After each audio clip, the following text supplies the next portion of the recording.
The story of Lizzie Anderson is not the story of a stranger in the dark. It is not the story of a hidden killer or a long police investigation. It is the story of two sisters who came across an ocean together as small children, who shared the same household, who served time in the same prison, and who in the end found themselves on opposite sides of a quiet street in Boston on a winter evening, with a knife between them. It is also, in its own quiet way, the story of what could happen to two young women in a hard country in a hard year, when their family fell apart and they had nothing left to hold them up. If you're enjoying these historical cases, please like the video and subscribe. The Anderson family came to America from the city of Limerick, in Ireland, in the years after the Great Famine. They were among the many thousands of Irish immigrants who crossed the Atlantic in those years in search of work that was not to be had at home. The father was John Anderson, a labourer. The mother was Helen. Both of them had been married before, and each had brought a son from those previous marriages into the new household. Together, John and Helen had two daughters of their own. The elder was named Margaret and was always called Maggie. The younger was named Elizabeth and was always called Lizzie. When the family arrived in America, Maggie was 7 years old and Lizzie was 5. They settled in Holyoke, a small mill town in western Massachusetts, on the Connecticut River. John Anderson found work as a labourer. Helen kept the household together. The two boys from the earlier marriages, the stepbrothers, lived with them, and as soon as the daughters were old enough to be useful, they too were sent to work in the great textile mills that lined the river. It was the common path of every poor Irish family in New England in those years. The children worked from a young age. There was no other way. Maggie, however, did not stay easily within the shape of that life. She was the wilder of the two sisters. By her early teens, she was already in trouble. She was arrested for theft, and the court sent her to a workhouse for 2 years.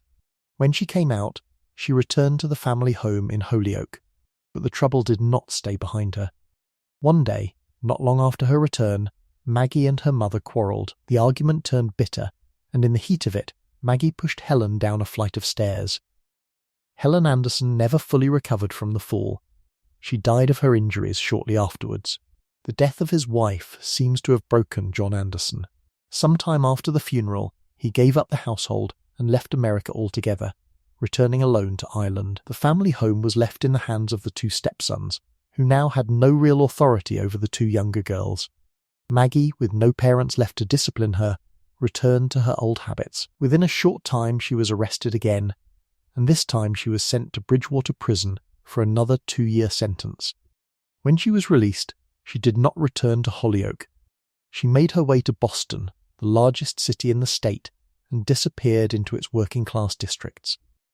Her younger sister Lizzie, in the meantime, was beginning to follow the same road. The two stepbrothers, who had inherited the household, tried for a time to keep her in line. But Lizzie had grown into a young woman who, by the description of those who knew her, was quiet and even tempered in her manner, but troubled by what the period newspapers called intemperate habits. She drank. She kept the company of men. When she got into the kind of trouble that the brothers could not manage, they gave up on her and they sent her out of the house. Lizzie did what Maggie had done before her. She went to Boston, and she moved in with her sister. For a time, the two of them lived together quietly, but the city was not kind to either of them. Within months of her arrival, Lizzie was arrested for public drunkenness and was sentenced to 30 days in the city jail. After her release, she was arrested again, this time on a charge that the laws of Massachusetts called night walking, the period term for solicitation on the open street. She was sent to Sherborne Prison, the women's reformatory of the state.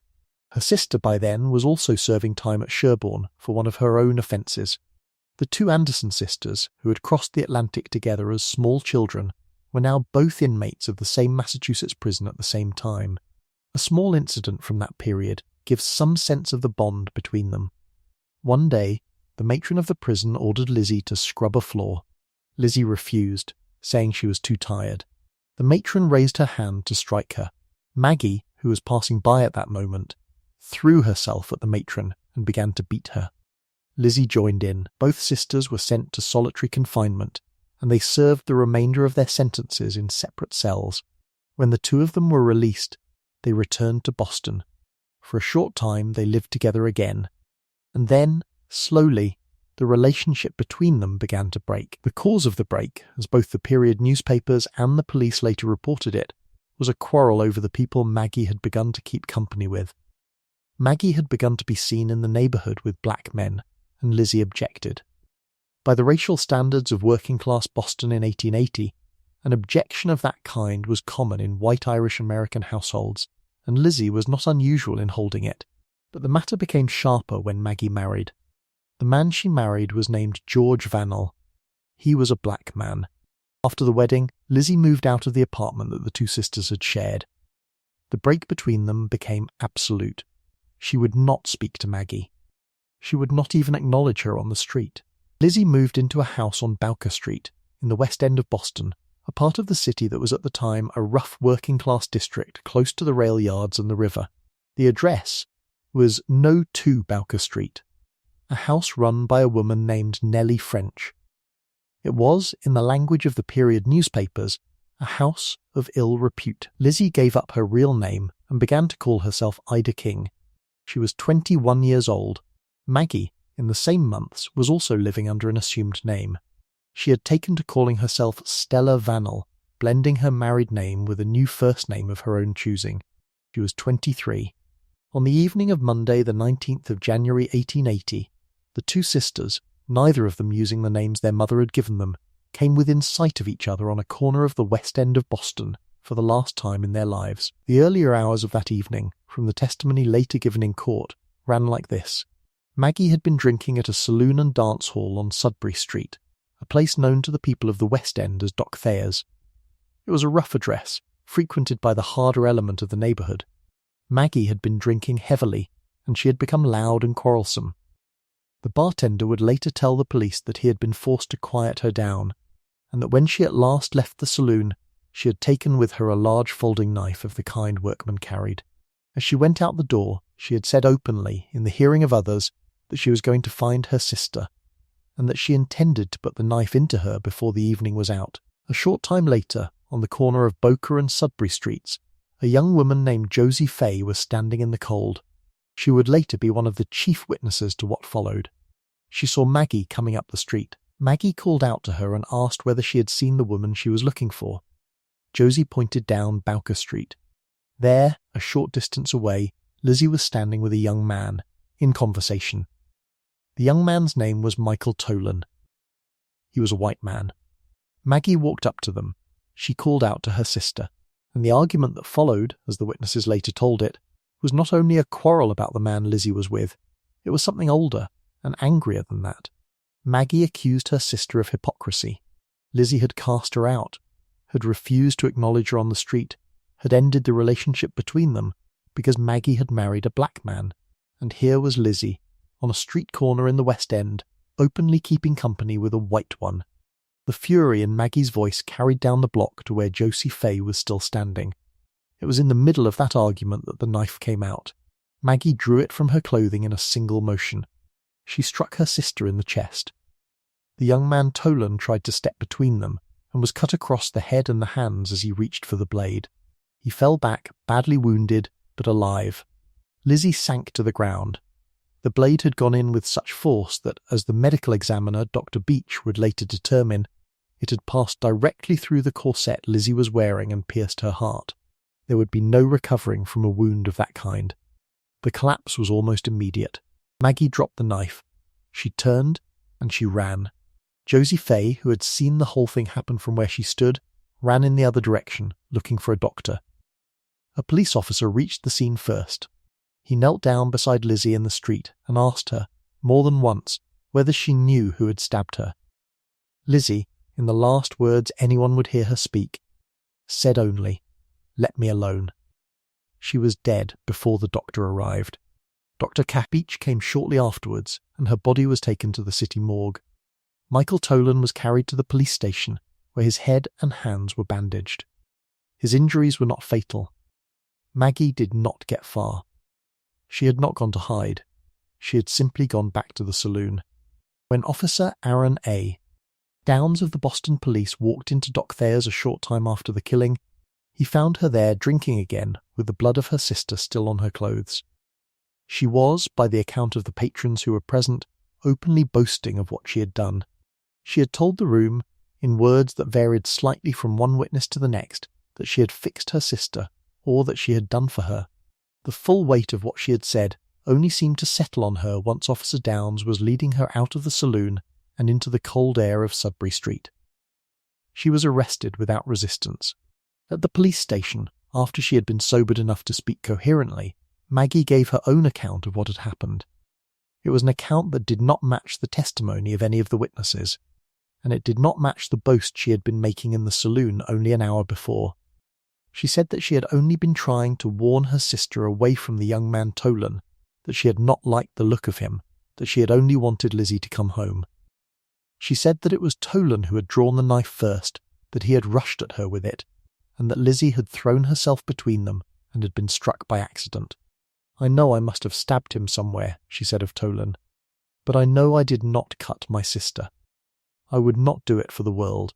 I love her very much, because she is all the relation I have in the world that I care for, and I would not do anything to harm her." The bartender's testimony, the testimony of Josie Fay, the testimony of the wounded Tolan, the testimony of the patrons at Doc Thayer's who had heard her boast, the path of the wound that had passed through Lizzie's corset and into her heart, and the knife itself, all contradicted her story in every important particular. The police did not believe her. The prosecutors did not believe her. The newspapers, when they ran the story over the following days under headlines such as "Killed Her Sister" and "Sororicide," did not believe her either. Maggie was arraigned in court on the 21st of January, 2 days after the killing, on a charge of murder. She pleaded not guilty. The case was heard before the Supreme Judicial Court of Massachusetts on the 7th of May 1880, less than 4 months after the death of Lizzie Anderson. By the time the case was called, Maggie had reconsidered her position. She withdrew her plea of not guilty. In its place, she entered a plea of guilty to the lesser charge of manslaughter. The court, after consultation, accepted the plea. The sheriff of Suffolk County, a man by the name of Clark, gave evidence at the sentencing.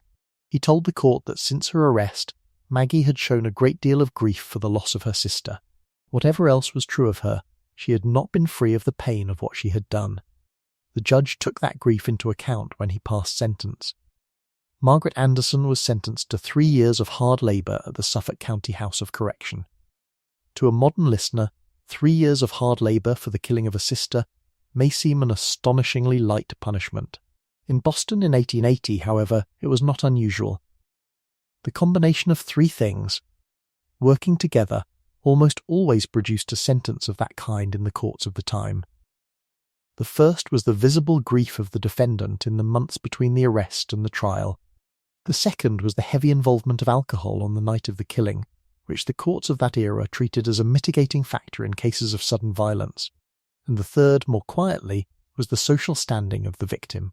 A young woman who had been living under an assumed name in a house of poor reputation, who had served time in Sherborne prison, who had no respectable family left to speak for her in court, was not, in the eyes of the judges of 1880, the kind of victim whose death required the heaviest punishment the law could give. Maggie entered the prison in the spring of 1880. The records do not say with certainty what became of her afterwards. Lizzie Anderson, who had lived under so many names and so few of them her own, was buried in Boston in the days following her death. She was 21 years old. The body of work she had done as a child in the mills of Hollyoake, the years of small arrests and short prison terms, the broken household in the Connecticut Valley, the brief reunion with her sister and the long quarrel that followed, all of it ended on the cold pavement of a Boston street in the middle of a January evening, in a few seconds of anger, between the only person in the world she still called her sister and a stranger she had only just met. I will see you guys in the next one. Thanks.